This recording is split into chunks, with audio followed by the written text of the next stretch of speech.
Perdón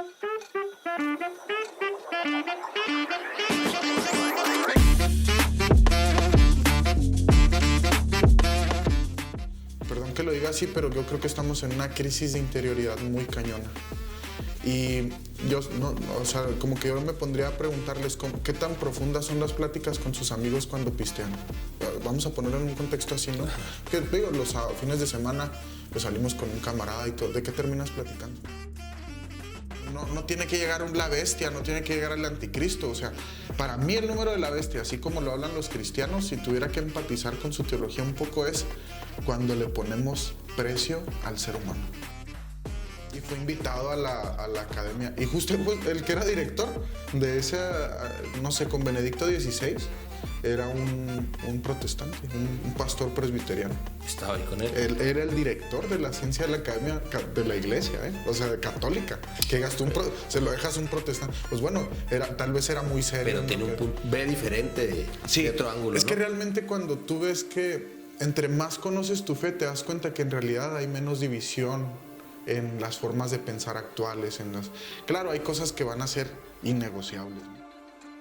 Porque el filósofo eso hace, critica al filósofo, critica la ciencia, critica la teología. ¿Por qué? Porque cuando ve algo como que no se ajusta o como que no es verdadero o que no es correcto, lo va a cuestionar, porque esa es la ética que nos enseñan a los filósofos. Y en el seminario tú te preguntarás, entonces, ¿por qué les enseñan filosofía a los futuros sacerdotes? ¿No será porque tenemos que ser críticos? También. ¿Sí me explico? Sí. Y el que no es crítico con su propia fe, yo me preguntaría si tiene fe.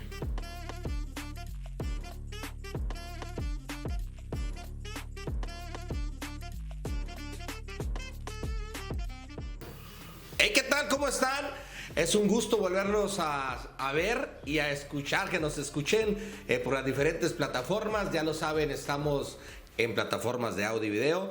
Y agradeciéndonos siempre a nuestra página que nos comparte, como es el periódico digital, código3.com, así como podcast en español. Gracias por compartir nuestros episodios, nuestras entrevistas y sobre todo las historias que ustedes nos han pedido en este podcast. Y pues hoy tenemos un episodio que tenemos preparado. Más bien se va a ir dando esta entrevista. Para mí es un gusto tener a esta persona, este invitado el día de hoy, donde nos va a platicar muchas cosas muy interesantes de su vida, de su desempeño laboral, se le puede decir, y también su misión en esta vida, su misión de vida. Él es escritor, teólogo, ha estado en conferencias, da historias y relatos, y pues también él es ex sacerdote que sirvió para la Iglesia Católica. Me refiero a Luis Ramón Mendoza López, mejor conocido como Bicho. ¿Cómo está, Bicho? Bien, gracias a Dios, Toñito. Gracias por la invitación. ¿Me expresé bien así, más sí, o faltó más? Sí, no, digo, sí estudiamos teología en el seminario. Yo me especialicé personalmente en filosofía. Filosofía. Ahorita estoy en mi segundo doctorado. Y ahí vamos. ¿Cuántas, vamos a empezar, cuántas carreras les enseñan ahí la gente que no sabe o las personas que entran al ¿qué se le puede decir? Al seminario. Sí, en el seminario te dan un año de introducción a la vida sacerdotal, ¿no? Que se le llama introductorio, más o menos lo que vas a vivir, la espiritualidad, en qué consiste la formación, un año. Antes se le llamaba propedéutico, ahora se le llama introductorio. Luego son 3 años de filosofía. En mi tiempo no te lo validaba la SEP. Ahorita ya los muchachos tienen licenciatura en filosofía y tienen licenciatura en teología. Y tengo la dicha de ser el primer director académico ante la SEP también, en ese sentido. Avalado por la Secretaría de Educación Pública. Sí, ya, claro que otros sacerdotes ya venían trabajando en este esfuerzo, pero los muchachos tuvieran la validez ante la SEP. Pero a mí me tocó la dicha de que yo cubría el perfil de director, porque tenías que haber dado clases en superior. Yo daba clases en la ULSA, que es también una universidad católica. Uh-huh. Tenía la licencia, pues la cédula profesional de licenciado en ese entonces. Ahorita pues ya avancé bastante, gracias a Dios. y pues tengo la dicha, todavía tengo la firma porque ya cambiaremos de director después, pero ahorita todavía. Y bueno, salen con licenciaturas, son 4 años filosofía, 4 años teología, salen con 2 licenciaturas. El equivalente a nosotros, yo revalidé algunas materias en la Universidad Intercontinental en la Ciudad de México, me licencié de filosofía, hice mi maestría de filosofía, entré a un doctorado en filosofía y ciencias humanas, mi tesis fue sobre sexualidad integral, la narrativa secular y la narrativa eclesial, y ahorita estoy en un doctorado en la Anáhuac sobre filosofía personalista. Pues es bastante amplio tu trayectoria educativa, sí, tu formación educativa en este ámbito. Oye, pues vamos a entrar de lleno al tema. ¿Por dónde empezamos? ¿Nos dejas hacer preguntas? Nosotros le hicimos, fíjate, ahorita que está muy de moda la inteligencia artificial. Vamos a utilizar algunas preguntas. Órale, de inteligencia artificial. Se llama la inteligencia artificial que utilizamos, es Chat GPT. Así que le pusimos algunas, un significado, le pusimos ahí unas cosas y nos dio algunas. No vamos a utilizar todas porque sí nos pone algo que pues hay que también que ser nosotros, no perder la esencia humana, ¿no? Así que empezamos con una. ¿Qué te motivó a convertirte en sacerdote? Yo creo que así la esencia fue el sufrimiento humano. ¿Por qué? ¿Por qué el sufrimiento humano? Yo creo que desde que, yo vengo de una familia pobre, mi papá ha sido obrero, gracias a Dios siempre nos dio calidad de vida con su esfuerzo. Vengo de una colonia de periferia de la ciudad de Chihuahua. Muchos creen que soy de Delicias, la neta me honra mucho, porque he aprendido mucho de Delicias, he crecido mucho en Delicias, y bueno, a mi papá le duele que me haya hecho algodonero, ¿no? Van a decir. Pentacampeón, sí, le hubieras dicho. Sí, pero yo desde que era adolescente pues siempre tuvimos como acontecimientos de muerte, como muy vulnerables en ese sentido, ¿no? En la salud. Ver la muerte de mis abuelitos cuando yo era niño, porque yo soy el último de los hijos de mis papás. Y es el más chico. Sí, como que todos esos eventos me fueron haciendo muy sensible. Mi papá y mamá son muy sensibles, ¿no?, a la realidad humana. No porque sean mis papás, pero son muy buenas personas. Esto me volvió como muy sensible, o bueno, mi personalidad así es, ¿no? Yo soy muy chillón, por todo lloro. Bueno, ya me conoces un poquito. Y para mí, sobre todo el decir, ¿cómo voy a ayudar a ese sufrimiento humano? Pues yo encontré la espiritualidad, ¿no? Yo creo que si en ese momento a mí me hubieran planteado a lo mejor la carrera de medicina o psicología y a lo mejor me lo hubiera planteado, por ese lado hubiera ido. Pero la verdad a mí, el tema de Dios, así literal, en cuanto a Dios, sigue siendo un tema apasionante. De hecho, mi tesis de doctorado actual es sobre Dios, así en bruto, en Javier Zubiri. Y para mí la cuestión era, bueno, pues todas las cuestiones que todos tenemos, ¿no? Porque Dios permite el mal, porque la muerte, porque el sufrimiento. ¿A qué edad te hacías estas preguntas tú? Desde los 12 años. 12 años te hacías esas preguntas. O antes, ¿no? Yo creo que yo recuerdo todavía la muerte de uno de mis perritos y luego pegadito falleció mi abuelita. Y podría parecer como muy insignificante pues mi perrito, ¿no? Pero esto es bueno decirlo. Para un niño que pierde su mascota es un duelo muy fuerte. Claro. Su primera mascota, digo todas, pero es un duelo muy fuerte. Y a mí eso, yo me recuerdo que desde ahí yo era demasiado sensible a esto, ¿no? Y decía yo, bueno, ¿a dónde fue mi perrito? ¿Qué sigue? O sea, en mi poca conciencia, ¿no? Luego veía que, porque la mayoría de mis tíos son cristianos no católicos, de parte de mi mamá, y era con quienes más convivía. Y luego ellos, pues de repente los escuchaba predicar, porque a veces que ellos de repente sacan el tema y te empiezan a platicar de la muerte, y a mí eso me llamaba la atención también. Yo no sé, creo que de mi hermana menor surgió mi conciencia de que yo era católico y como que fui leal, ¿no? Porque sí, mi hermana estuvo en un coro, luego en un grupo de jóvenes, de repente iba yo ahí, porque no nos dejaban entrar, era de jóvenes, yo era un niño, ¿no? Ella era vago y aparte pues no cabíamos ahí todavía. Pero yo creo que ese es el rango, ¿no? Yo creo los 6 a los 12 años yo creo ya traía esas preguntas. Y siempre ha sido mi relación con Dios en preguntarle, aunque yo no iba a la iglesia porque mi familia no es practicante. Yo siempre le preguntaba cosas y siento que Él me respondía por medio de otras cosas, ¿no? En una persona, en un acontecimiento. ¿Y lo notabas tú? Sí. ¿Lo notabas al instante? Así Sí, que... pues yo salgo, en mi experiencia espiritual yo les digo, bueno, Dios siempre responde, a veces tarda un día, a veces te contesta rápido, a veces tarda años. Veces, pero siempre. Pero siempre responde, la neta, o sea, puedo decirlo, siempre responde. Y yo creo que mi sacerdocio es una respuesta a mis preguntas. Ok, esas eran las preguntas de infante que te hacías. En tu casa, tus padres, tus tíos no te decían, no de tu mamá, que eran de otra religión, ¿no? No te decían, hazte padre, hazte sacerdote. No, nadie, no, de hecho, o tu hermano o algo que te dijera. No, de hecho yo empiezo a tener contacto con los sacerdotes más cercanos cuando se suicida un amigo, que en paz descanse Ramiro. Y yo me pregunto, ¿él a dónde va? ¿No? Porque luego teníamos esta narrativa que decía la gente, no, pues es que los que se suicidan no van al cielo. Entonces Él tuvo ese sí, él se suicidó y tenía 18 años, yo tenía 16. Y para mí yo empecé a buscarle como respuestas, ¿no? Como que hasta ahorita, de hecho ahorita me acaba de preguntar una persona que sí, ¿qué pasa después de la muerte? En teología vemos una materia que se llama escatología y para mí me fascina la escatología. ¿Qué es eso la escatología? Habla de las verdades últimas, ¿no? De lo que llamamos, bueno, la vida después de la muerte, lo que llamamos el purgatorio, el cielo y el infierno. Entonces, ¿existen esas tres? Sí, miren, en el credo católico no predicamos nada que no esté en la Sagrada Escritura.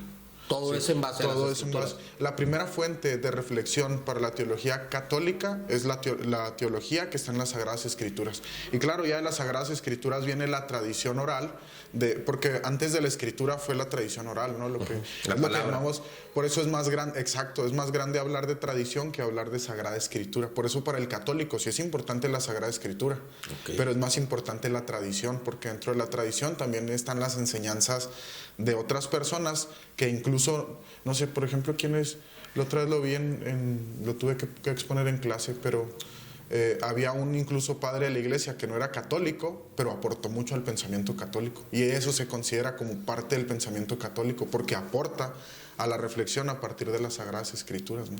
¿Y quién da esa orden de que? Creo que era Filón de Alejandría, ya me acordé, era Filón de Alejandría. Ok, entonces... ¿Quién da esa orden, perdón? Bueno, estamos en eso. Las preguntas de que tu amigo a dónde iba. Oh, sí. ¿A quién le preguntaste eso? ¿Tú mismo fuiste a la iglesia? ¿Fuiste...? Sí, yo mismo era mi diálogo con Dios. Catecismo. O sea, sí, neta. O sea, yo ahorita siempre que hago como un crossover, ¿no? Que hago un zoom hacia atrás, me pongo a ver cómo ha sido mi diálogo con Dios y cómo Él ha ido poniendo situaciones, personas que me han dado respuestas. Tal vez dicen ustedes, se escucha medio pues sí, es paranormal, o sea, la vida espiritual es sobrenatural. Tú le rascas tantito y Dios te va a empezar a responder. O sea, Dios es un Dios personal. Dios para mí no es un ser apersonal que nos arrojó, como diría Heidegger, ¿no? Es un ser personal. ¿Y qué significa personal? Que se relaciona contigo. Y yo lo he visto antes de tener la ciencia teológica, yo ya lo experimentaba, ¿no? Yo tenía una relación. Tú ya lo sentías, sí, pero no llevas esa explicación. Yo no tenía fe católica. Yo empiezo a ser monaguillo cuando tengo 17 años. Después de que se suicida mi amigo, llegan unas amigas y nos invitan a un retiro de evangelización. Ok. Y yo de ahí me engancho porque pues fue un encuentro pues todavía más fuerte de los que yo tenía a través de mi diálogo con Dios. Y empiezo yo a querer conocer mi fe más profundamente, ¿no? Y en la medida en que voy conociendo más mi fe, me apasionan más las cosas, las actividades. Yo no me sabía el credo, yo no había tenido catecismo. Yo me había confirmado a los 13 años y me desaparecí, pero yo no aprendí nada en la confirmación. Como por costumbre nada más. Sí, vaya al catecismo, vaya y ya. Porque un día mi mamá, siempre la cartilla militar, todas las cosas de regla, ¿no? Que la primaria y que el día de mañana la carrera. O sea, siempre mi mamá me trajo así corto y si el día de mañana se casa de blanco, ¿no? Esa era la expresión de mi mamá. Decía mi mamá, deja que te repito, decía mi mamá, no, hijo, mi hijo es muy católico, pero bien borracho. Pero él va los domingos a misa. Oye, sí, ándale. Exacto, entonces... Así era, o sea, mi mamá como que decía, bueno, no somos católicos, no practicamos, pero que tenga eso por si el día de mañana se casa. Ok. O sea, mi mamá como que tenía esa conciencia, porque los hermanos de mi mamá eran cristianos no católicos. Mi mamá incluso durante un tiempo recuerdo que anduvo en cultos, Y yo me acuerdo así vagamente, yo tendría como 7, 6 años y andábamos en los ríos ahí donde se bautizaban. Fíjate, ahorita me vino ese recuerdo hace mucho que no me acordaba. ¿Qué hacían donde eso? los bautizaba mi tío, ¿no? Y todo. Mis tíos eran buenos. Pastor? ¿Era pastor? Eran pastores, ya fallecieron todos. Uno era pentecostal, otro era cristiano, no sé qué denominación, eran así como muy independientes. Otro era... De repente se hizo como de una tendencia más judía, empezó a aprender hebreo y así. Y teníamos buenos diálogos. Yo ya cuando estudié, y digo, siempre platicamos chido de la Sagrada Escritura, pero eran buenos diálogos, porque la Fuertes. neta... ¿A qué edad tenían estas pláticas? Yo siempre desde los 12 años con ellos. ¿Y no agarrabas un libro, una revista, la Biblia en sí? La neta sí. Teníamos una Biblia católica. Y yo decía, voy a ver si es cierto, si es puro pedo de mis tíos. Y sí. Y sí, me ponía a buscarle, pero mi Biblia era católica. Yo todavía me acuerdo que el primer libro que leí de la Biblia fue Mateo. Y a mí me enganchó mucho cuando el discurso, después de las bienaventuranzas, cuando dice, no quieras sacar el ojo de tu hermano, de la paja del ojo de tu hermano, porque tú tienes una viga. Como que esos discursos, yo decía, no manches, están qué fuerte. fuertes. Y desde entonces yo tenía esta conciencia de ir generando como reflexión, como sacar frases de lugares. No era tan buen lector. Yo empiezo a leer machín, hasta la fecha no he dejado de leer a los 16 años, ¿no? Okay. Y desde ese entonces yo soñaba con ser escritor también. Pero bueno, así se fue dando. Y ya, yo realmente encontré una respuesta, ahora lo puedo describir teóricamente, ¿no? Pero encontré una respuesta real al acontecimiento de mi amigo en la fe. Porque las ciencias no tienen respuesta a la muerte, ni al sufrimiento. Las ciencias teológicas son las que tienen respuesta a este tipo de temas. Pero la ciencia no tiene una respuesta a la muerte. No hay una, que digas, esta es la respuesta. Sí, la ciencia va a buscar solucionar el sufrimiento y va a buscar tener una vida más longeva, ¿no? Pero la muerte en sí, el tema de la muerte, del dolor y del amor, no tenemos una respuesta última. Las que te dice, yo sí tengo una respuesta, son las religiones. Dicen, lo he escuchado en muchas personas, ¿no? Que dicen, el día que dejes de temerle a la muerte vas a aprender a amar la vida. Porque la muerte en sí es eso, ¿no? No sabemos, sí. Los que todavía no tenemos el conocimiento, como dices tú, la explicación que nos das, no sabemos qué pase después de este plano terrenal o de este pedazo de tierra que estamos. Dice uno, no hombre, no te preocupes, sigue lo bueno. Sí, y bueno, justo Heidegger, perdón, aquí meto como lo filosófico. A mí me gusta mucho el pensamiento pues en torno a la muerte también en la filosofía, ¿no? O sea, este tema para mí es apasionante. Yo ahorita mandé mi avance de tesis de doctorado y dio un giro, porque voy a hablar del bios y el necros en Erich Fromm, que es la vida y la muerte. Él dice que hay dos movimientos en nosotros cuando sufrimos una crisis de vida. O tiendes a intentar matarte inconscientemente o tiendes a crecer en la vida inconscientemente. Entonces hay mucha gente que tiende al necros. Depende cómo lo tomes. Sí, exacto. San Juan 23 lo decía de una forma más sencilla. El ser humano se decide por el bien o el mal en los momentos de sufrimiento. Y Heidegger decía... Qué fuerte eso. ¿Qué es lo que hace? Eso se los dije a antier en la conferencia aquí en la Expo Universidad, en Mioki a los chavos. Ajá. Heidegger decía que lo que hace que un ser humano tenga dignidad es que es consciente que se va a morir. Un perrito sabe, pero no sabe que sabe. Bueno, ¿y por qué lo hace el humano así? ¿Por qué hace eso? ¿Para ganarse un lugar? ¿Para facilitar la entrada? No, es que el ser humano es un animal simbólico. Nosotros, tal vez no hay una vida después de la muerte. Voy a ponerme filosófica, aquí, no teológico. Adelante. Luego, si quieren, escalamos a lo teológico. Tal vez no exista una vida después de la muerte, supongamos que no. Pero nosotros somos capaces de darle significado a las cosas. Por eso existen los sarcófagos egipcios en Babilonia, existen los mausoleos cristianos, ¿no? Hay catacumbas impresionantes. A mí me tocó estar en Roma, en las catacumbas de San Calixto. Las mismas iglesias tienen... Sí, la iglesia es un tributo a la muerte. Es decir, te vas a morir. O sea, tú cuando entras a una iglesia, a veces hay gente que no puede entrar porque le recuerda el funeral.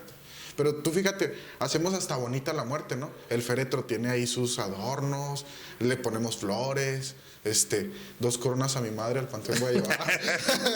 Los cadetes de Linares claro, nunca eso nunca los falta. Filósofos mexicanos, cadetes de Linares. Pero fíjense. Grandes maestros de la música. Sí, y del suicidio José Alfredo Jiménez, con el jinete. Hay varios. Por la lejana montaña.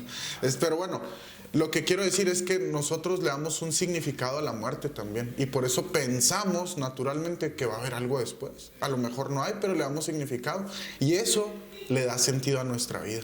Perdón que lo diga, una vez me acuerdo que estaban hablando de amor ahora que estuve en Estados Unidos. Ajá. Estaban hablando, porque mis amigos, compañeros son de 25, 24 años.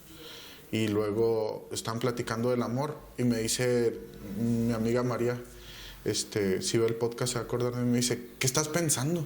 Porque yo me avioné.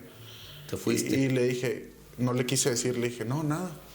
Pero la neta, yo en ese entonces andaba en crisis y yo estaba pensando, dije, el amor, el ser humano, nos lo inventamos, nada más para darle significado a este proceso de vida hasta que nos vayamos a la muerte.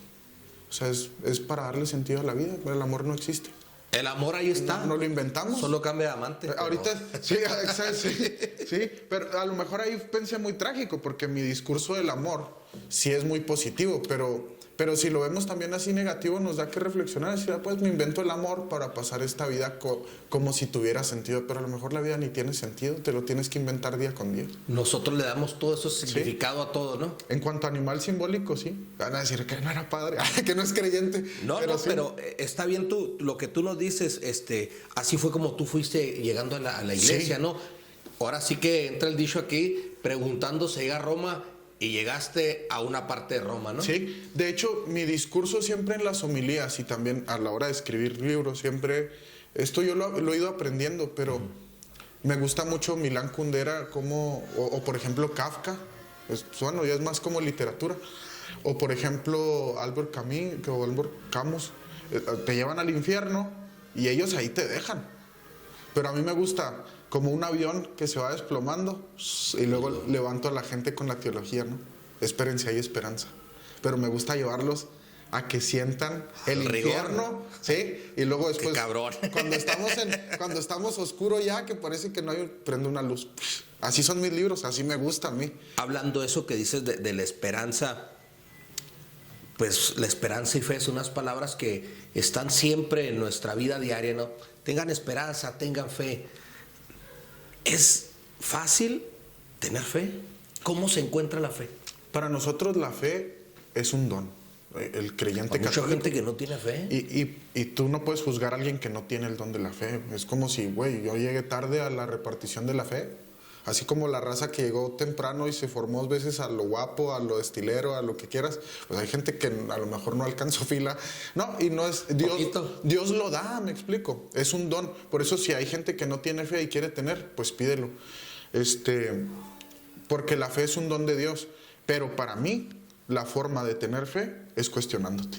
No hay fe sin cuestión. No hay fe sin razón. ¿Y cómo se puede uno cuestionar? Las grandes preguntas de la esencia humana, ¿no? ¿De dónde vengo? ¿A dónde voy? ¿Por qué la muerte? Esas han estado presentes en todas las culturas humanas, independientemente de que creas o no creas. Pero justamente ahí, cuando buscas la verdad en eso, encuentras algo que te responde. Y ahí está lo chido. Había veces que llegaba raza a mi oficina parroquial, a la oficina parroquial, y llegaban con unas crisis bien cabronas y yo decía, la neta, con eso yo no tengo respuesta, porque si la respondo yo voy a hablar de mi experiencia y desde la teoría y el dolor que esta persona trae. A lo mejor no es lo que quiere escuchar. Y yo neta le decía a Dios, ¿sabes qué, Señor? Esto es tu pedo. Neta. Sí, le decía, esto es tu pedo, tú encárgate. Y pues eres una oración, me explico. Yo encomendaba, le decía, ¿sabe qué? Pregúntele a Dios. A mí, pues yo no soy Dios, ¿no? Exactamente, no soy Dios. Pregúntele a Él y va a responder. Yo confío que Dios va a responder como a mí me responde. Oigan, aquí bicho, pongo así un paréntesis pequeño para seguir con la entrevista. Los que lo conocen y los que lo está escuchando y viendo por primera vez, aquí a Luis Ramón, en un retiro que tuvimos, él dio una explicación bien chingona y bien concisa. Dijo, que nos dijiste eso de yo pongo a Dios cuestiona a Dios, y cuando le responde Dios, ahí sí dices, ay, órale, pues. Por eso es que dice él, no las palabras fuertes, ya estamos en el siglo XXI, creo que hemos escuchado cosas más fuertes, pero cuando dice, no, Dios es tu pedo, sí. Pues así es como hablamos y como se tiene que decir. Es parte de nuestra cultura mexicana. De hecho, bueno, perdón por el paréntesis, pero... Por ejemplo, yo tengo ganas de hacer un ensayo o un librito así sobre las majaderías mexicanas desde la parte filosófica. Alguien que ya lo hizo fue Octavio Paz, cuando habla del rajado, del güey, en el laberinto de la soledad.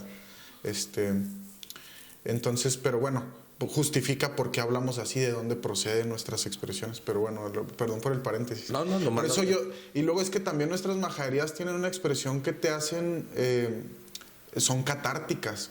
Y no, hay palabras que no te dan una expresión equivalente en el español a una majadería. No, y ya son muy comunes y de repente ya las dice uno y las puede, depende de la entonación en que la des, Sí, ¿no? claro. Si tú haces una majadería que es muy fuerte, pero la suavecito, pero sí, dila fuerte y entonada y es hasta golpes. Depende del contexto. Yo las utilizaba ciertamente en misa, no, pero las utilizo mucho cuando tengo contextos, por ejemplo acá que éramos puros hombres, en los centros de rehabilitación cuando me toca ir a compartir con ellos. Que es más fuerte, para que les resuene más fuerte. Y es el lenguaje de ellos, o sea, de la cultura en que venimos, ¿no? Entonces a mí me gusta mucho así, te habla de una persona más franca. Pero sí, yo creo que Dios así es, ¿no? O sea, para mí mi relación con Dios ha sido, oye, ¿qué onda con esto? Y de hecho en este libro, no por hacer publicidad, ahorita vamos a hablar del pero en este libro me acuerdo que una frase que me gusta mucho, y no la han mencionado en las presentaciones, pero me acuerdo yo que una vez platicando con Dios en el Santísimo le decía, oye, yo me voy a ir con muchas preguntas al cielo. Sin respuestas. Sí. Y le decía, ¿y luego? Pues vas a ir a preguntarlas directamente ya. Y neta, yo sentía que en mi conciencia me decía, cuando tú llegues con todas esas preguntas y me pidas las respuestas, te voy a decir, aquí estoy yo. Como diciendo, yo soy la respuesta a todas. Soy el camino y la verdad. Sí, Juan 14, 16, si no me equivoco. Yo soy el camino, la verdad y la vida. Sí, entonces, pues sí, si es la verdad te responde, ¿no? Claro, mira, ahorita que estamos hablando de fe y pues por ende nos lleva a la espiritualidad, ¿no?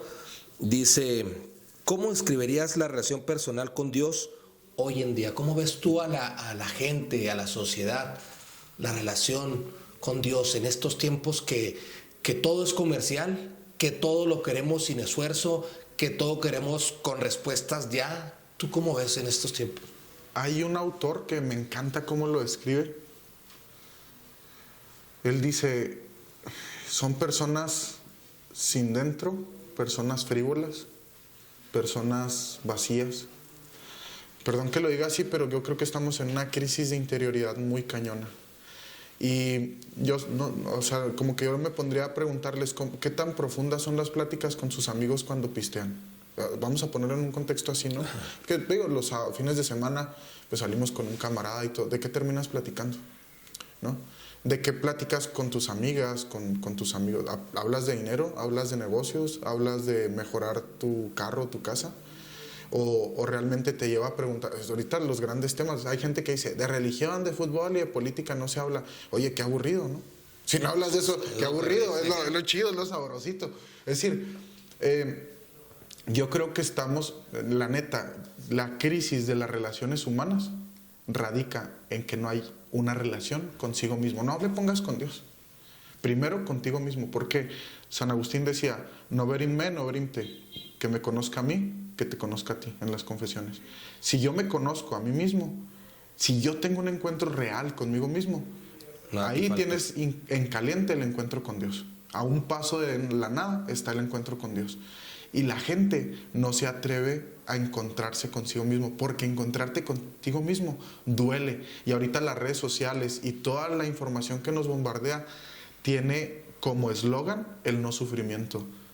Y por eso tenemos una alta de gente egocéntrica, narcisista, psicópatas, sociópatas, gente que no es capaz de conectar consigo mismo, apática, y que a la hora que ve el sufrimiento de los demás lo traduce, si me da dinero, si saco ventaja, pero de ninguna manera realmente hacer contacto con el dolor humano. Entonces, la neta, a mí me parece que ahorita el mundo está dividido entre la gente altamente empática o altamente sensible, como lo dicen los terapeutas, y las personas narcisistas. Ahorita el mundo se debate entre esas dos personas. Y cierro con esta reflexión. En Europa se encargaron, por medio de la ley eugenésica, o lo que llamamos pues el aborto, la eutanasia, de erradicar el síndrome de Down. Y es interesante. Ya le quitaron, creo que hay una célula que quitaron que hay, ¿no? Si no me acuerdo cuál es el gameto, creo que era el número 40. Bueno, ahí los médicos sí lo sienten que el número 42. Pero bueno, el caso es de que erradicaron el síndrome de Down en Europa, pero se detonó el narcisismo y la psicopatía. O sea, es interesante porque las personas más empáticas del mundo son los síndromes de Down. Y las personas más apáticas del mundo son los narcisistas. Es como un depredador, ¿no? O sea, tú quitas a alguien que se ¿Y come. quién prefiere a la gente? Exacto. Al narcisista. ¿Por qué? Porque el narcisista en su horizonte no está a sufrir. Porque claro que el narcisista fue traumatizado por otro narcisista y no puede tener contacto con su propio dolor porque es insoportable sufrir. Por eso ellos no pueden llegar a experimentar amor. De hecho, ante la psicología ellos no tienen sanación, ¿eh? No hay. No hay sanación. Y la neta, o sea, se escucha muy mamón, pero yo soy demasiado escéptico. Y la neta, yo estaba peleado con Dios y diciéndole, ¿dónde vamos a encontrar sanación para estos güeyes? O sea, ¿sí me explico? O sea, tiene que haber algo. Y la neta, ya algún día lo descubriremos desde la ciencia. Pero hasta ahorita el único elemento que yo he visto es el encuentro consigo mismo y con Dios por medio de la fe. Oye, ahorita que tocas el tema ese del narcisismo, yo creo que se hizo muy popular porque, como dices tú, ya existe ha existido por mucho tiempo, sí, ¿no? Y hay un cuadro en el DSM que es como es un cuadro de personalidad, ¿no? Como cualquier otro trastorno. Sí. Pero ahorita se ha puesto mucho en boga porque antes no teníamos tanta conciencia psicológica en la sociedad y sobre todo pues el narcisista se deja ver cuando tiene relaciones humanas y relaciones afectivas. Un narcisista victimiza por lo menos a 5 personas en su vida, los hijos de la... Sí, los desmadra. Y es un porcentaje muy alto porque el riesgo de convivir con una persona narcisista es que tú llegues incluso a suicidarte. Porque ellos lo que quieren es verte destruido. Es lo que te digo, esa palabra que ahorita nos das dando una explicación, los que no tenemos conocimiento del caso, se hizo muy, muy fuerte, se hizo muy... Esa palabra yo creo que es tema de café, es tema de pedita en algunas, sí. Porque en un reality show pasó eso donde pusieron al sí, narcisista que lo evidenciaron. Y pusieron a la víctima y se hizo un desmadre, pero también generó una división entre la sociedad. Sí, sabes que ahí yo no sé si el personaje, sin decir nombres a lo mejor, no sé si el personaje sea narcisista, porque un narcisista no le gusta salir a la luz. Una de las Entonces fue más el personaje. Tal vez habría que analizarlo. Yo no tengo tantas herramientas como para determinar si eso no es. Pero una de las características del narcisista es que a ellos les gusta moverse en la oscuridad. Si ellos los descubren, se desaparecen. Se van. De hecho, la mejor manera de alejar a un narcisista de ti es desenmascararlo. Sí. Sí. O sea, por eso ellos buscan relaciones peligrosas. Al extremo. Casados, casadas, sacerdote.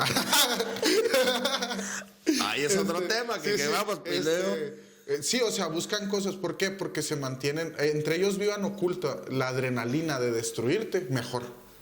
Al límite. De hecho, sin importarle lo que vayan a ocasionar. Espero no confundirlos porque lo voy a usar porque sea una palabra popular, no porque yo crea, como en el karma. El karma en realidad es la consecuencia de nuestros actos. Pero el karma, para que me entiendan, de un narcisista es vivir como las ratas. Escondidos. Ahí abajo, en los oscurito, ahí ruñendo. Y el día que los desenmascaras, ellos solitos se van, o sea... Pero claro que cuando eres víctima, pues no te das cuenta. Te traen del cogote. Te traen de las orejas. Pero bueno, a lo mejor nos perdimos en este tema, pero incluso aquí entra como el tema del mal estructural, ¿no? Para relacionarlo con la teología. No sé, por ejemplo, Trump, es una persona... el vato es un sociópata fácil, o sea, el vato no quiere ni a sus patriotas. La sociedad americana, fíjate los temas que estamos llevando, sí, la sí. sociedad americana te ve así, te ve como dinero, no te ve como humanos, sí. Te ve lo que número, como en los Nintendos, esos que traen aquí el numerito, este cabrón me da a la semana $5,000, déjalo, no, y así fíjate, es. La raza muchas veces es el capitalismo. el número de la bestia, ¿no? Que bueno, sí, de eso también podemos hablar. si tuviéramos que decir que existe ese tal número de la bestia, pues es eso, cuando le pones, no tiene que llegar la bestia, no tiene que llegar el anticristo. O sea, para mí el número de la bestia, así como lo hablan los cristianos, si tuviera que empatizar con su teología un poco, es cuando le ponemos precio al ser humano. Eso es lo y el más problema no es, yo una vez hice un trabajo sobre justamente migración, y una persona vale, vendiendo sus órganos, hasta $24,000 lo puedes llegar a vender. No, $24 millones. Aquí traigo un riñoncito. Sí. O sea, si lo vendes bien, sí, en la deep web y todo, le sacas sus millones. Billete. Y me acuerdo que se lo di con sacerdotes, y me acuerdo que un sacerdote me decía, pues me vendo. Y le decía, sí, el problema no es que sea muy caro el ser humano, el problema es que tiene un precio el ser humano, cuando el ser humano es invaluable. Sí. Entonces, sí, bueno, después hablamos del número de la bestia, pero sí. No, ahí vamos. Digo, ahorita para salir como de la duda, porque el alefato hebreo, como el alfabeto de nosotros, tiene equivalencias numéricas. Entonces, el 666 se refiere a la suma del nombre de Nerón, que fue el que quemó Roma para echarle la culpa a los cristianos y empezarlos a perseguir y quemarlos. Y los clasificaron. Sí, por eso San Juan pone, el número de la bestia es 666. O sea, que está diciendo la sumatoria del nombre de Nerón, para no poner a Nerón ahí, porque él escribe en símbolos para poder que las cartas pudieran llegar a la gente. Porque como él estaba exiliado en la isla de Patmos, pues claro que su correspondencia iba a pasar por los romanos. Si me explico, por eso escribe en código. Ahorita que estás tocando eso, de que se... Para que la raza no ande con que, la vacuna del COVID, inyéctense, no sean... Ahorita que estás diciendo eso, de las simbologías, numerologías, ¿qué tanto les permiten, ¿cómo le llaman? La iglesia católica, les permite a los sacerdotes todo ese tipo de temas? Sí. El punto es que tú lo manejes para informar, para evangelizar. Yo creo que muchas veces habemos sacerdotes, voy a hablar en general, porque si uno lo hacen todos, que por tocar temas en los que no nos hemos especializado o que no los hemos estudiado a profundidad, desinformamos a la gente. Por ejemplo, a veces a mí me parece como una negligencia muy cañona cuando hay sacerdotes que hablan de liberación, de sanación intergeneracional y todo este rollo, y dices, padre, está atravesando un campo fenoménico que a veces ni le corresponde, porque usted estudió teología y a veces están atravesando temas de psicología que no entran en la teología. Pero lo integran. Y lo integran y pues confunden a la gente. Y luego la gente después dice, no, es que es del diablo ir a la terapia de constelaciones. No, tanto bien que hace la terapia de constelaciones. Y claro que... ¿Qué sanación? Sí, en pocas palabras. De tu familia, ¿verdad? De tu familia, estructura familiar. Y eso no lo puede dar más que una persona que ha hecho una maestría en terapia familiar y de pareja, porque ahí estudias la herramienta, cómo llevar a alguien para que trabaje sus constelaciones familiares. Y a veces a la gente como que le parece algo como esotérico. Ni vayas, ahí queman conejos y queman... ¿Y por qué te pongo este tema, Cusi?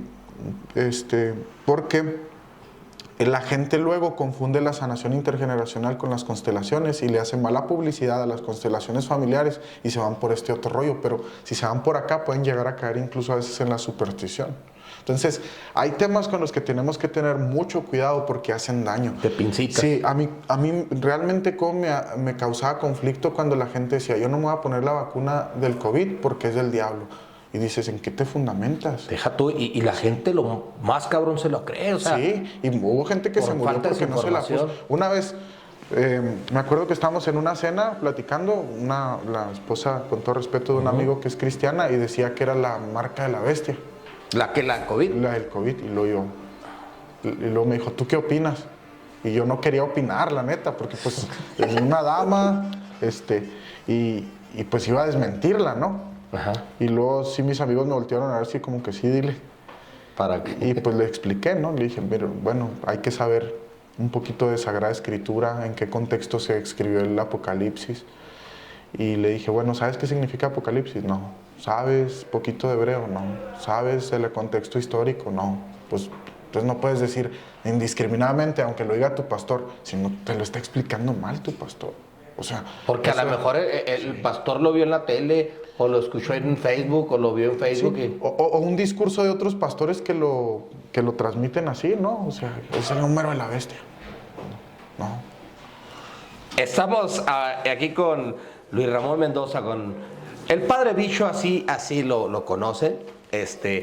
Temas de todo, ahora sí que estamos hablando de todo lo que ocurre en el mundo, y nos da gusto que salgan estos temas que a la gente le van a gustar. Hay gente que nos va a decir, le doy para arriba, hay gente que se queda, es cada quien tiene su opinión respecto a estos temas. Vamos a un refil, porque vamos a ir con unos temas un poquito más ahora así como de secretos ahí del Vaticano, que también a la gente le emociona, y también experiencias que has tenido tú en tu vivir, para que nos platiques, ¿te parece? Le damos. Vamos al refil y regresamos. Ya lo sabes, síganos a través de diferentes plataformas de audio y también de video. Suscríbete al canal, búscanos como La Entrevista con Toñito Camargo, el podcast. ¿Tu peludo amigo necesita cambio de look? En Desperrucados llevamos el estilismo canino a otro nivel. Ofrecemos baño, estética y hasta hospedaje para tu mascota, con el amor y cuidado que él merece. Además, contamos con servicio a domicilio y una amplia variedad de accesorios, cosmética, alimentos de las mejores marcas. Visítanos en Avenida Novena Sur, número 108, en el sector sur. Llámanos al 639-465-4265 por WhatsApp.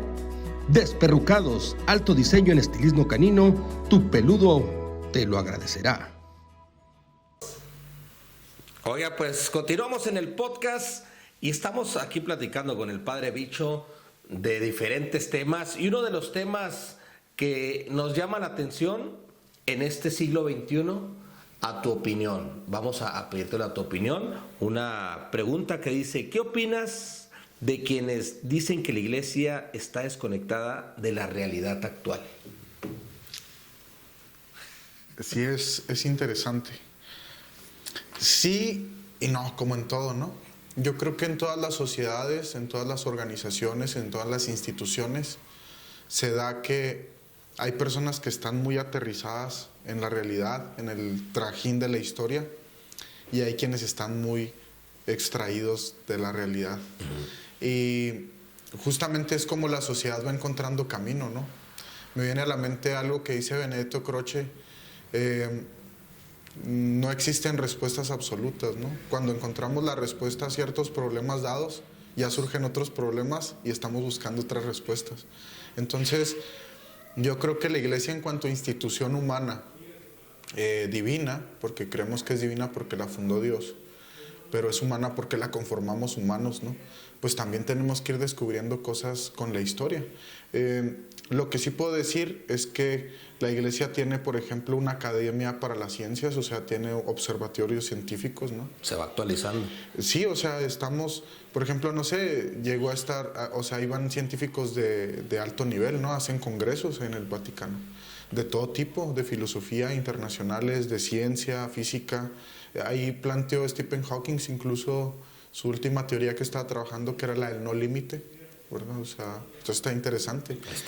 Le estaba trabajando con un físico inglés y bueno, él se petateó, ¿verdad? En paz descanse.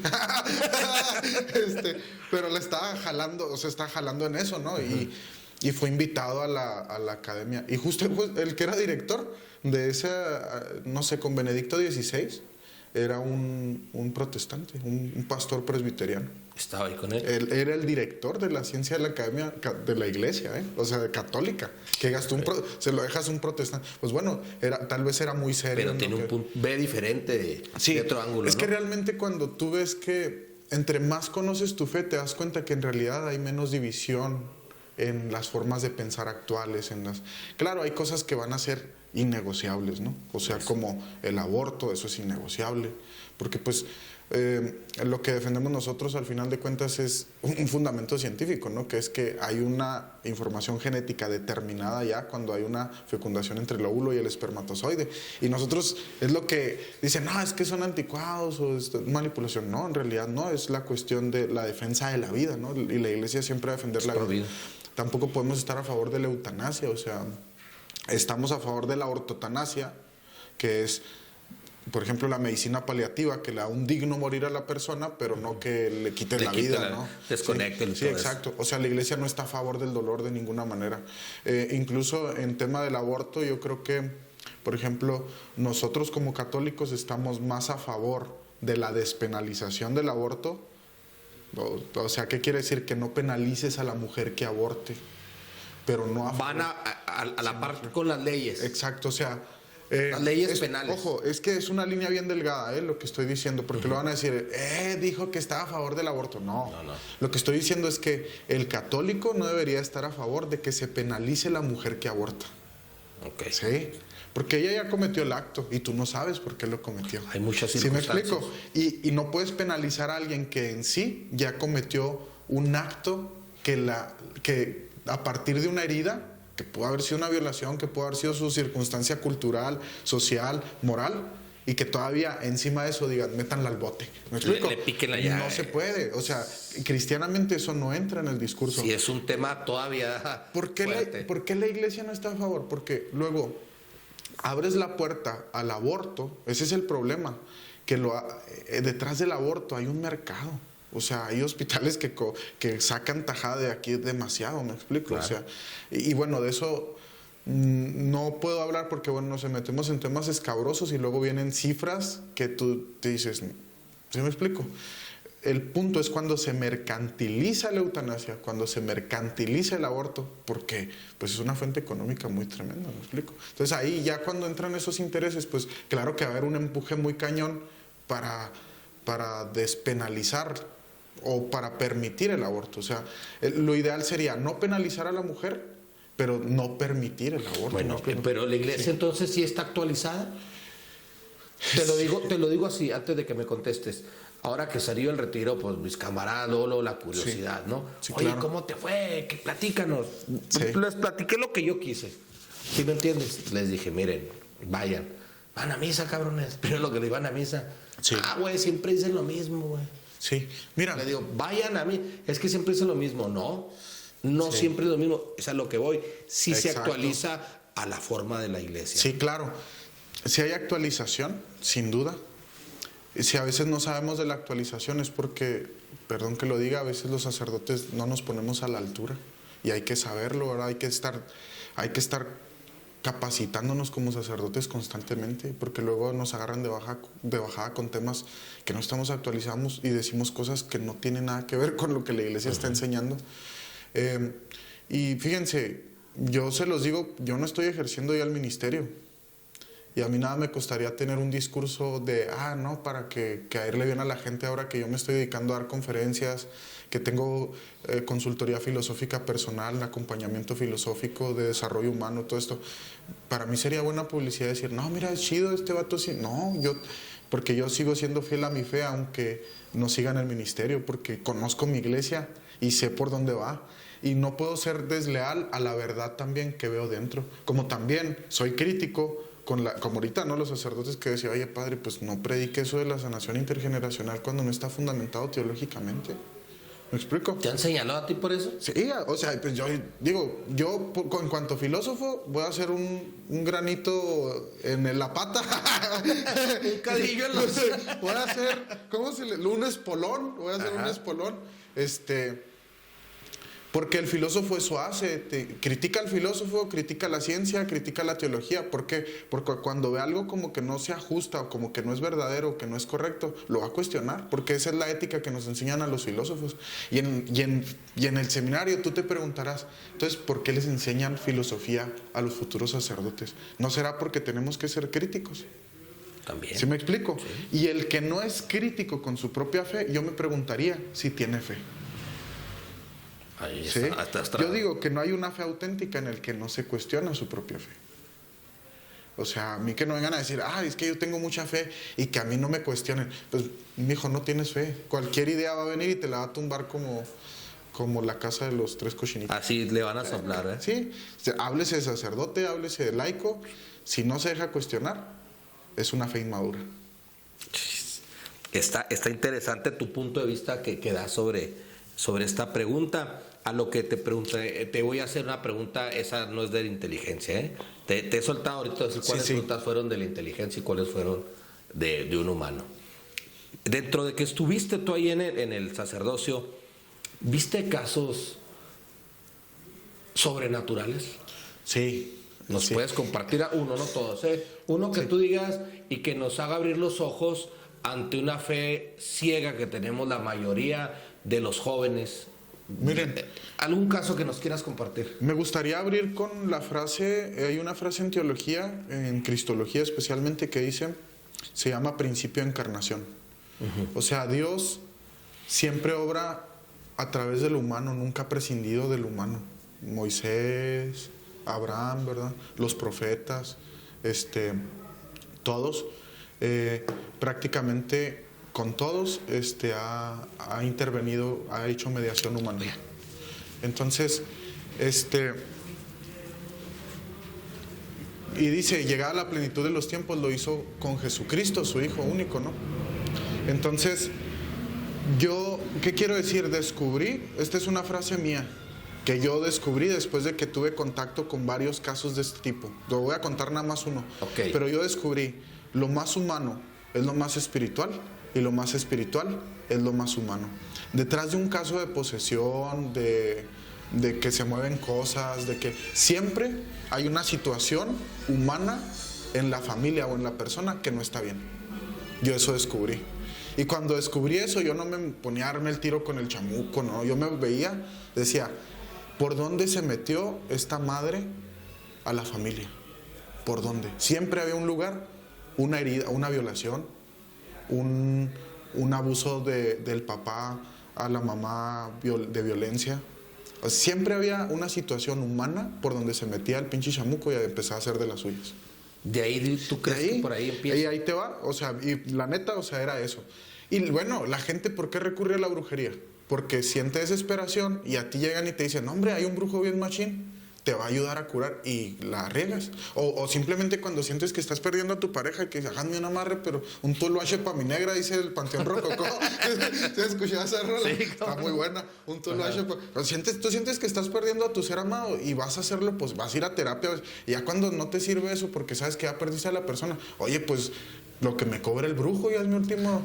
Y por ahí se mete. Pero ya va uno bajo de energía. sí, exacto, ya bajas las defensas, ¿no? Y dices, pues órale, o sea, te metes ahora Todo sí que ya con lo que sea para salir de ahí, ¿me explico? 7 tazas, 7 yemas podridas y con eso Sí. vas a ver feo, pero Sí, ni nada, pinche. y por ahí entra la cuestión de que, hice pacto con la muerte, hice esto con esto, y por ahí se empiezan a meter las cosas, porque meterte con lo espiritual es meterte con lo espiritual.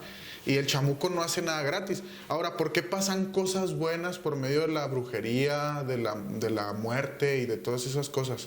Porque el demonio es un ángel, Y como ángeles, los demonios tienen cualidades buenas. Tú y yo tenemos cualidades. Yo tengo cualidades buenas. Si yo me fuera al infierno, yo me voy con mis cualidades buenas. Pero los demonios utilizan sus buenas cualidades para hacer daño. Órale. Es como el abusón, ¿no? Yo te doy esto, pero después te lo cobro triple, cabrón. Porque el demonio es envidioso, o sea, el vato nunca va a poder ser feliz ya para la eternidad. Y un envidioso, ¿qué hace cuando ve a alguien feliz? Lo quiere destruir. Por eso, ahorita que hablamos del narcisista, la mejor analogía para un narcisista es un demonio, porque el demonio no quiere otra cosa más que destruir. De hecho, hay una carta satánica que dice, aunque tú me rindas culto, yo te sigo odiando. El demonio. Así está. A los satánicos, sí, los satánicos son conscientes de que aunque tú me rindas culto, yo te odio. Así, revelaciones del diablo a los satánicos. Pero ahí va el caso, que se no nos vaya la idea. Quería tener como este preámbulo de marco teórico conceptual. Ya nos puso la piel chinita. Hay los que nos están escuchando, escuche bien lo que nos va a platicar aquí el padre Bicho. Cuando yo era seminarista, estuve en Belisario Domínguez. Y estamos hablando del 2014, 2015. Y me acuerdo que el padre me dejó solo y yo iba a celebrar las de domingo y estaba nervioso porque pues me tenía que levantar. La primera celebración era a las 7 de la mañana. Me levantaba a las 5 porque se hacía 1 hora para llegar a la comunidad más lejana, Santa María de Cuevas. Ahí sí nos ve la gente de Santa María de Cuevas. Saludos. Yo estaba nervioso porque me voy a despertar, no me voy a despertar, era tiempo de frío y luego que el agua caliente, que esto y que pues te pone nervioso, ¿no? Y luego pues estás chavillo, todavía no tienes tanta experiencia. Y bueno, me acuerdo que como eso de las, no sé qué hora sería la neta, pero me despertó una voz que decía, odio a David. Odio a David. Odio a David, pero con una voz así de emperrado, el vato que lo está diciendo. O sea, yo uso la analogía, no porque así fuera, pero como si el vato se estuviera quemando de gastritis del odio que sentía, ¿me explico? Tanto que a mí, cuando yo escuché esa voz, me dio lástima. Yo siempre he sido muy espiritual y en vez de sentir miedo, siento compasión. Y después leí el libro de exorcística del padre Fortea, que es la atención pastoral en el exorcismo, y él dice, al demonio nunca le hables con odio, al demonio nunca lo ofendas. El demonio es alguien que ya sufre para siempre y todavía que lo ofendas. Fíjate, al demonio se le tiene que tratar con compasión. Oye, en primer lugar ni le hablaría. Sí, porque es una persona que sufre y enfoca tu exorcismo no en ofender al demonio, sino en alabar a Jesucristo, en adorar a Jesús. Okay. Entonces, tú nunca te debes de pelear con el demonio porque te va a chingar. Aquí el poderoso es Cristo y hay que concentrarlo en la adoración a Cristo. El exorcismo no es una pelea con el demonio, es una exaltación de la persona de Jesucristo. Pero bueno, Okay. Esa es la teología de la demoniología, del exorcismo, de la liberación. Me quedé dormido y yo le pedí a Dios, mientras me estaba, entre dormido que escuchaba la voz y no, le decía a Dios, nunca me dejes odiar a alguien así. ¿Cómo escuchaste? Como escuché, como esa persona. Entonces era muy fuerte. Y te pido por esa persona, te pido por David, por la persona que ora David, ¿verdad? Porque evidentemente se escuchaba como una persona condenada o un demonio, se escuchaba feo, pero me daba lástima, a mí no me dio miedo, me dio lástima. Y me quedé dormido haciendo oración, y ahí se quedó. Yo la neta, así, ahí se quedó, se me olvidó, porque pues al día siguiente a seguirle y el trabajo desde que eres seminarista te acostumbras a andar, tirando balazos y echando lonche, ¿no? Sí, con eso. Y ya, el caso es de que así se quedó. Tenía yo como 3 meses de ordenado sacerdote y de repente llegó un señor, me dice, padre, ¿puedo ir a bendecir mi casa? Vivo en tal pueblo. No voy a decir porque la familia pues la puede evidenciar luego. Y nada, sí. Como sacerdote tú no puedes llegar. Es una estrategia que yo usaba. Yo no llegaba bendiciendo porque luego si las personas tienen una situación psicológica y los sugestionas, los puedes mandar más al hoyo. Es lo que dijiste ahorita al principio, ¿no? Que puedes confundir. Si ya traen esto y lo otro, sí, los mandas más al hoyo. Okay. Y es lo que quiere el demonio al final de cuentas, que tengas una vida insana, que sufras. Eso es lo que quiere, es lo que quiere llegar a ser, ¿no? Pero Dios siempre se las arregla. Para Dios no hay un plan B. Pero bueno, me acuerdo que llego a la casa, empiezo a revisar la casa, les pido, no hay nada. A veces la gente por ahí tiene algo que el Feng Shui, que tiene un elefante hindú, que tiene algo que le regalaron, una imagen. Sí, o sea, y dicen eso, pero hay veces que por ahí han ido con brujos, no. Hay personas que te sientan que le sienten, todo me contestaron, pues no. Y luego psicológicamente ellos se veían aparentemente bien, nada más que eran muy introvertidos todos, los niños y los papás. Cosa que a mí se me hizo raro. Y luego los niños que sufren abusos sexuales se vuelven introvertidos y se inventan este tipo de cosas para una catarsis del sufrimiento emocional que están viviendo. Entonces les digo, ¿puedo hablar con cada uno en privado? No, pues sí. Hablé con el papá, hablé con la mamá, hablé con los hijos y todo bien, o sea, aparentemente no había nada. No se los juro porque, bueno, es una palabra fuerte, pero iba un monaguillo conmigo. El Jimmy ahí, hay que pasarle el video y que escriba abajo. Sí, iba con el padre. Escriban ahí, por favor. Y con el Jimmy yo tenía mucha confianza. Era un adolescente, ¿verdad? Y todo, pero éramos muy buenos camaradas. La verdad que en ese tiempo yo creo que él me vio como un mentor, un ejemplo a seguir. Y nos ayudamos bastante, ¿verdad? Y a mí me ayudaba. Sentía como ese instinto paternal de cuidarlo, de enseñarle cosas y ese día me lo llevé, no sé, no me lo debía haber llevado, pero ahí andaba conmigo, el pinche mocoso. Y ahí andaba el Jimmy. Llegué a la conclusión de que no había nada y dije, pues voy a aventarme el exorcismo de la casa. ¿Ya ibas preparado? Sí, y antes de ir por el ritual, les digo, se quedaron serios y dije yo, pues no encuentro ni nada humano por lo cual se haya metido así. Y algo me dice que les pregunte, o sea, algo me hace preguntarles, una intuición, algo. Pregúntales que si son todos, sí, ¿no? Que si son todos los de la familia. Y se quedan serios. Y me dirijo al Señor y le digo, ¿y David? ¿Así le dijiste? Así. ¿Y David? Ay, cabrón. Y todos se quedaron así como que, ¿qué pedo con este güey? Y yo también me quedé como que, ¿qué pedo? Porque yo dije, ¿por qué dije eso? Y ellos dijeron, ¿y este cómo sabe? Ajá. Y el Señor agacha la mirada y dice, es mi hijo mayor. Y el monaguillo se saca de onda y me dice, o sea, me pica y me dice, ya, les digo, ¿qué onda con David? Me dice, es mi hijo mayor. Los papás de ella no estaban de acuerdo que nos casáramos y nos hicieron la vida imposible. Tenemos a David, al primer hijo, y de repente ellos no lo pedían.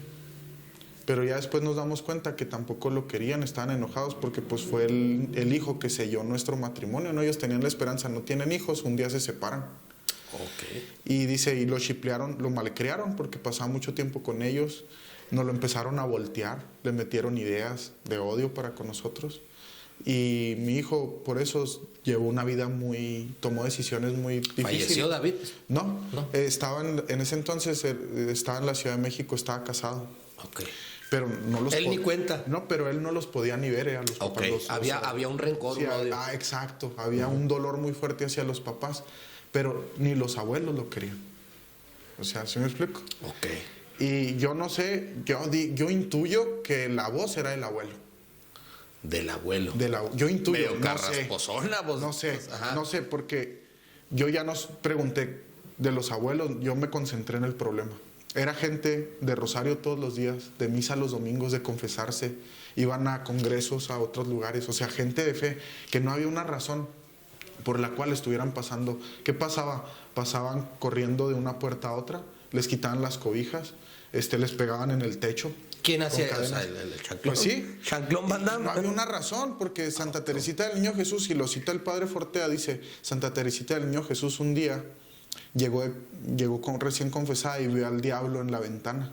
Estaba bailando arriba de unos tambos de cal, dos diablos. Y si tocamos el tema en el retiro. Sí. Y salieron corriendo cuando la vieron a ella. Y en su oración, antes de dormir, le preguntaba a Dios, ¿por qué me permitiste ver esto? Y que Dios le dijo, porque a un alma que está en gracia, el demonio le teme. Y en esa casa estaban en gracia los niños, estaban en gracia los papás. ¿Por qué pasaba eso? Había alguien de la familia que no estaba bien, que era David. Y les dije, no voy a bendecir nada. Y todos, no, de hoy en adelante, sus rosarios y las eucaristías las van a ofrecer porque Dios le conceda la sanación de su corazón a David.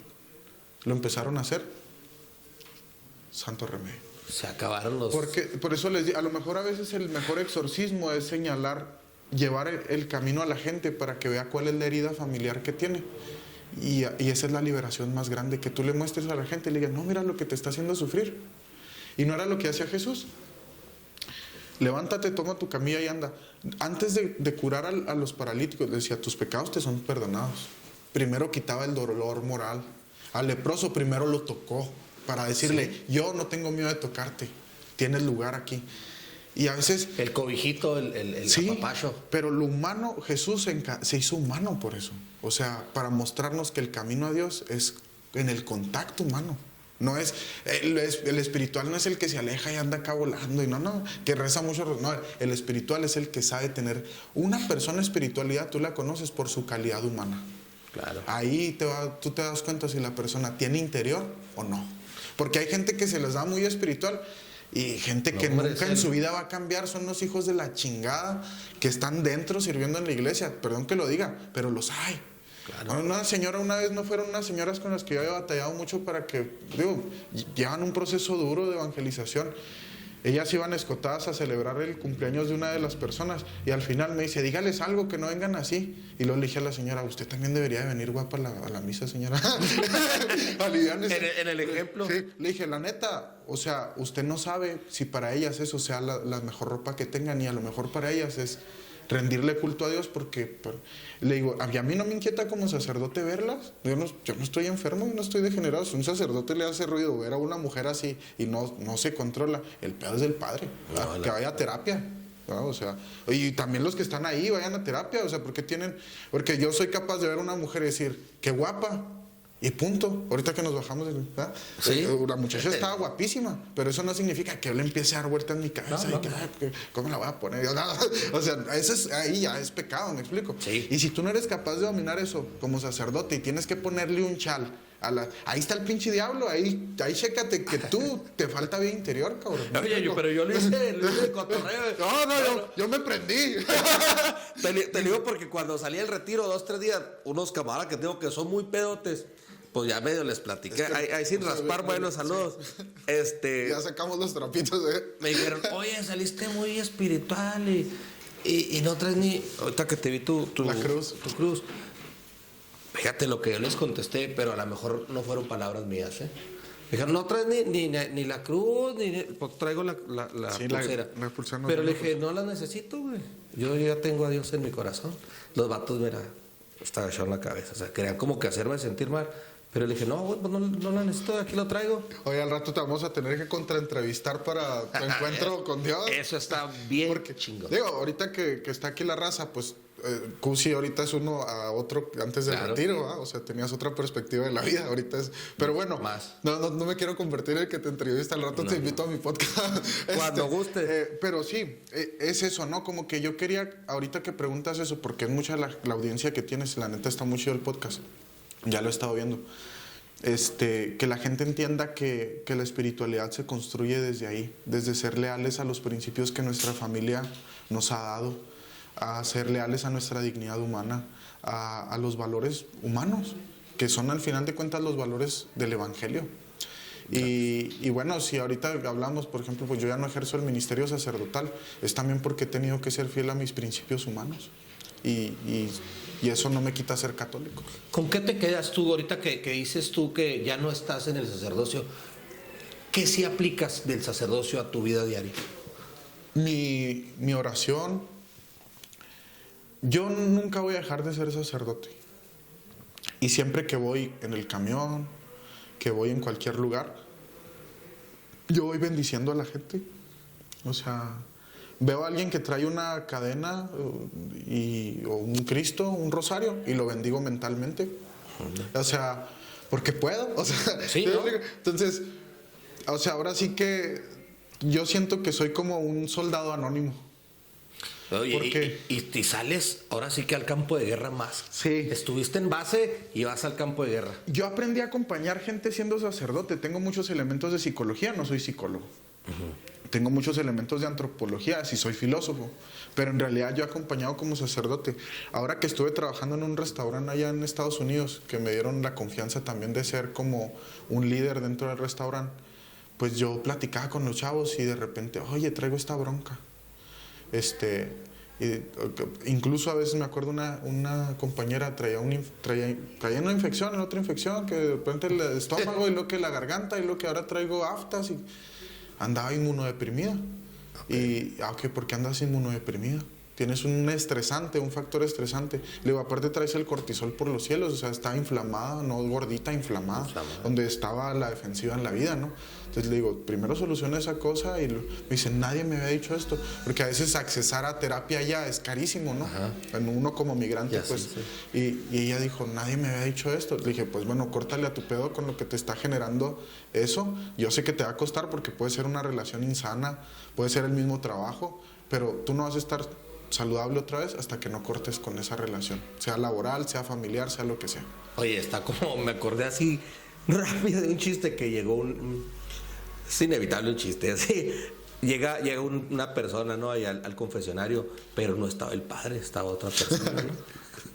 El padre, ¿qué pasó? Oiga, no, pues quiero confesármelo. Oiga, pero es que, no, déjeme, antes de que quiero, pues dime. Dijo, padre, pues soy bien chaquetero. Dijo, pues también te la puedes arrancar, yo no mando a limpiar. Pero pues haz de cuenta que así, no, ahorita que te diga a ti mucha gente, pero también tienes ese contacto, ¿no? Que le puedes decir, bueno, te lo doy de la manera humana, pero también sí, apegado a tu conocimiento. Sí, pues es algo que realmente ya no se quita, o sea, el día de mañana si yo gracias a Dios a lo mejor voy a buscar la dispensa, ¿no? Y con eso te puedes casar por la iglesia, literal, aunque seas sacerdote, pero es un proceso que la iglesia te hace. Y no dejas, o sea, el sacerdote es sacerdote para la eternidad, ¿no? Y yo, algo que he hecho es, para mí no ha sido fácil dejar el ministerio, para mí era más fácil quedarme dentro del ministerio. Pero tú si yo quisiera tener una vida fácil y sencilla, yo me regreso al ministerio. Y no digo que sea fácil ser sacerdote, pero ya me sé qué es lo que tengo que sortear. ¿Sí me explico? Ya sabes. O sea, yo sé a qué me tengo que enfrentar personalmente y socialmente para ser sacerdote y morirme siendo sacerdote, ejerciendo. Para mí es más fácil regresarme y hacerlo. Pero ahorita siento que Dios me está diciendo que no va por ahí. Vámonos por este lado. Por ser coherente conmigo, con cosas que pasaron, con errores que cometí, cosas que he visto, me llevaron a tomar mi discernimiento y en oración con Dios, bien consensuado, ahí nos vemos. Por salud mental, primero que nada, que ahorita, gracias a Dios, ya estoy mucho mejor, ando chido. Me siento muy contento ahorita en la etapa que estoy. A veces sí extraño, antier soñé que celebraba misa. Sentí bonito. Otra vez volví a sentir bonito y Jueves Muñoz, sí, pero la neta, yo digo, no quiero pagar el precio de regresar, porque una de las cosas es que yo soy hipersensible. No serías honestamente contigo. Sí, no serías honesto contigo. Sería incoherente, y yo creo que atendiendo a la verdad, que para mí es Jesús, pues tengo que ser, porque primero soy cristiano y luego después soy sacerdote. Y también hasta en eso, ¿no? En haber dejado el ministerio, me gustaría dejar ejemplo. Decir, lo hizo bien, o sea, dentro de lo mal que, porque obviamente que queremos que un sacerdote o un matrimonio sea fiel hasta el final, sí, pero tratar de hacer las cosas bien, o sea, por sana paz, sin cometer un error. Hay hermanos sacerdotes que a veces han dejado el ministerio porque se casan, porque se embarazaron junto con la pareja que en ese momento a lo mejor tenían escondidas. O la película esa tan cuestionable, la del padre Amaro, ¿no? Sí, algunos que caen en las drogas, en el alcohol, en la adicción a la pornografía. Hay casos de todo, los hay. No se habla por proteger la fama de la persona también. Pero eso no es el problema. Esa es la punta del iceberg de lo que está adentro del problema. Pero eso lo hablaremos en otro podcast. No te creas. Mira, Bicho, pues también vemos que aquí nos compartes un libro que acabas de sacar a la luz. Este es tu otro hijo, un hijo que sale, se llama Un sueño en agonía. ¿De qué trata este libro? Pues justamente tiene mucho que ver el dolor que se convierte en arte, ¿no? Yo creo que es una buena terapia. Y es un vato casado, el Cusi acostadillo ahí en un día de campo con su familia, con los hijos, y empiezo a desarrollar la teología, muy románticamente la teología del matrimonio, la convivencia profunda del amor que tienen el esposo y la esposa. Y de repente pues él se queda dormido ahí en el día de campo y empieza a soñar que es sacerdote y se levanta a celebrar misa de 7, a confesar y todo el rollo. El sacerdote cuando se duerme vuelve a ser el casado. Entonces es un vato que está atrapado en 2 sueños. De eso trata. De eso trata, por eso se llama Un sueño en agonía, porque no sabe cuál es su vida, ¿no? Si está casado o si es sacerdote. ¿Hay párrafos reales y ficticios? A ver, o todo es lo dejamos es ficción. A ficción. Es ficción, pero tomo elementos, pues claro, de mis emociones. Sí están plasmadas mis emociones en cuanto al amor de pareja y el amor al sacerdocio. Claro, aproximándome con las relaciones que llegué a tener, ¿no? Cuando no era sacerdote, cuando me llegué a enamorar, siendo sacerdote me enamoré, ¿no? O sea, eso lo hablaremos en otro podcast. Ya se va a quedar picada la gente. Eso, no, pero bien. Lo digo abiertamente porque es algo que he asumido, que he superado y que gracias a Dios no trascendió de forma negativa. Continué en el ministerio y tomé mi decisión después, ¿no? De decir, tengo que parar, pero de eso hablaremos después. Pero sí, claro que de mi experiencia y también de la ciencia teológica, de la filosofía, pues entra de todo, ¿no? Como artista te desnudas. Cuando es una obra artística, te desnudas.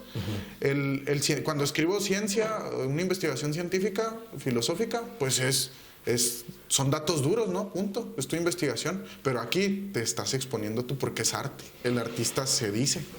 Sí, te encueras. Sale sí, te todo. encueras y pues sale la obra. Sí. Sale la obra. ¿Dónde podemos encontrar este libro? Va a estar próximamente aquí en Delicias, yo creo que muy seguramente en Plaza Oasis, ahí en la cafebrería con el licenciado y con Ingrid. Y luego yo creo que pondremos otros puntos de venta. Mis libros por ahí están. Y en Chihuahua en la cafebrería, en el Café Cortés y en H2F Gimnasio. ¿En tu red social también, tus redes sociales? Sí, también. De pronto ahí pues se los envío con un costo extra por paquetería. Claro que sí. Con mucho gusto. Ok, pues ya lo saben, ahí está el libro de Luis Ramón Mendoza López, Un sueño en agonía, y has hecho otros libros que también ahí pueden encontrarlos, ¿no? Sí, igual pues en redes estoy como Bicho737 o Ateísmo Católico.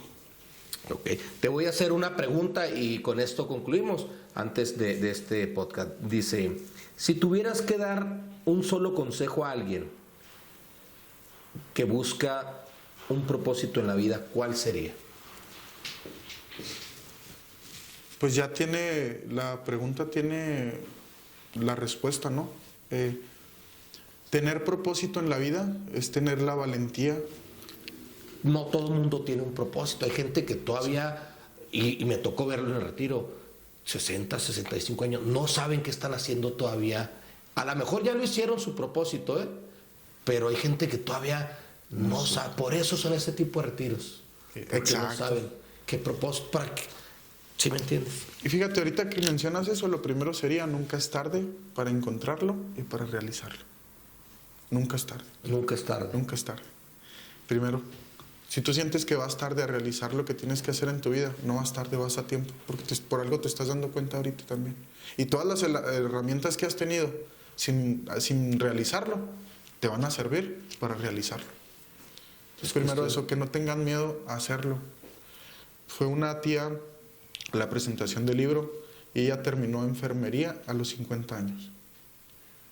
Entonces, hay un surcoreano que se hizo famoso a los 70 años, un fisiculturista, e inventó un estilo de modelaje. Y él dice, todos me conocen como el modelo que se hizo famoso, el anciano que se hizo famoso de un día para otro, y se ataca de la risa en la entrevista. Y dice, yo desde los 26 años empecé a luchar por este sueño que tengo ahorita, pero ahorita se realizó y todavía tengo sueños por cumplir. Y al final sale en la motillo ahí con la esposa, ¿no? Acá, todavía tengo sueños a los 70 años, porque nunca es tarde para soñar. Eso, o sea, tener tus sueños, tienes que ser leal a tus sueños. Es una responsabilidad. Y disciplinado, lo más canijo, ¿no? Es una responsabilidad cumplir tus sueños. Y bueno, pues de aquí surge a eso ahora me ando dedicando, lo del proyecto de vida y el sentido de vida y proyecto de vida. De eso se tratan mis talleres y mis acompañamientos, mis exposiciones, ¿no? Que vas a seguir en escuelas, en empresas, en oficinas, en donde tengas ese acompañamiento personal y todo, pues sí, gracias a Dios tengo una cédula profesional que me respalda. Con eso. Y justamente ahorita ando trabajando ya, ayer también entré a una página, una asociación, una empresa que me integraron a su equipo para dar acompañamiento también. Entonces ahí vamos. Qué bueno, Bicho. Ahorita por ahí vamos. ¿Tú crees que hoy en día se necesita más espiritualidad en el mundo? Cruzando el umbral del siglo XXI de Juan Pablo II, dice un autor francés, no me acuerdo cómo se llama, Alexei se llama, no me acuerdo del apellido, pero dice, el siglo XXI será el siglo de la espiritualidad o no lo será. Y yo siento que sí está siendo. Lo está buscando mucha gente en lugares equivocados donde se vulnera y los madrean más.